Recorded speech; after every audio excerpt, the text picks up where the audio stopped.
देखिए डिजीज क्या है, डिजीज इज बेसिकली ऐसे समझिए कि एक तरह की माल फंक्शनिंग जो आपके बॉडी ऑर्गन्स में या फिर systems, it could B respiratory system, digestive system, nervous system, any other system in the body, तो उसकी अगर जो क्षमता है जिस हिसाब से उस सिस्टम को काम करना चाहिए वैसा ना कर पा रहा हो, तो उसको आप डिजीज का रूप ले सकते हैं, कह सकते हैं।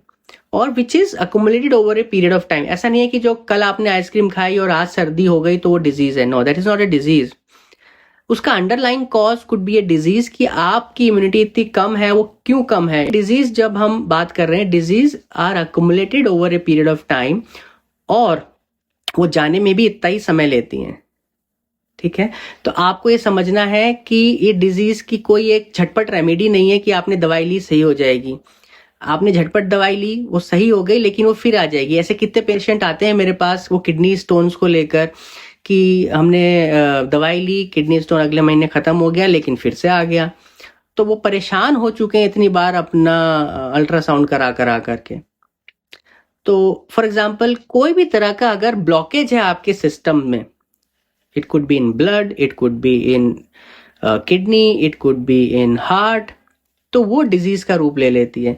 तो खाली हार्ट के लिए एक दवाई खा लेने से, जो आप डेली बेसिस पे स्टैटिन वगैरह खाते हैं, एस्पिरिन खाते हैं, जिससे कि आपका खून पतला रहे, खून तो गोल गोल घूमता रहेगा, चला जाएगा, पास हो जाएगा, बट ब्लॉकेज वहीं का वहीं बना हुआ है।